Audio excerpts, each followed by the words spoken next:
Welcome. This is the Ethical Times and the Ethical Doctor on YouTube. This is about radiation. It is about Japan. It is about the U.S., science and medicine, and information that you should know in order to make choices and decisions for yourself. These tapes will be approximately about 3 minutes in length, so there'll be multiple tapes as I have to break them down for being able to send them to you. First thing you need to know is my name is Dr. Vicki Huffnagel. I'm known as Dr. Vicki, and I'm a medical reporter. I've been doing medical reporting for many years. Since the day I started, actually, before my internship even. I have reported on medical issues in Japan. I've worked with Japanese writers in the past, and that's where I want to start. So I want to give you a background so that you can have a better understanding of how to possibly evaluate information that you're getting. Years ago, I received information that there was tainted blood in Japan, that many individuals were having AIDS from purchasing blood from the U.S., which was tainted with AIDS. This was a big news story in my mind, but what happened was that it would not be covered in Japan. Nobody would print it. Even the court cases were very hush-hush.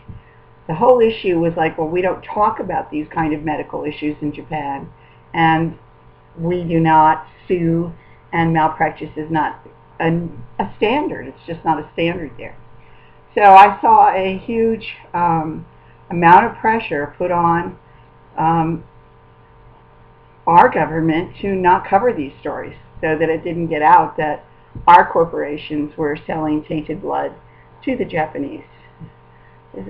And any attempts to try to get this information out, you could actually see the gears in people's heads rolling that they didn't want to touch it. That was number one.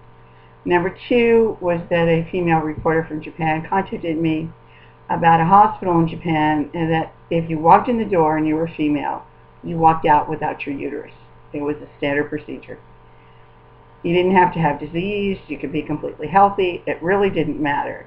It was a hysterectomy hospital.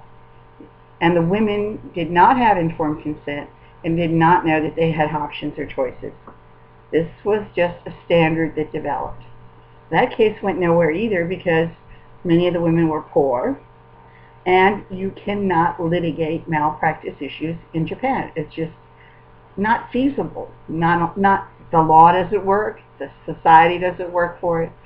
So we have to look at that. We're talking about a society that is very different than the U.S. It's different in how it gets information out. It's different in how it looks at things and views them.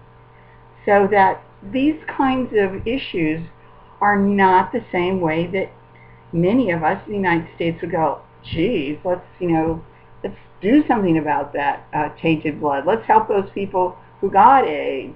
Let's stop this from ever happening again. That Americanization of having many options and choices is not happening in Japan. So this is part one, to give you a background of how the media, the press, and the people work.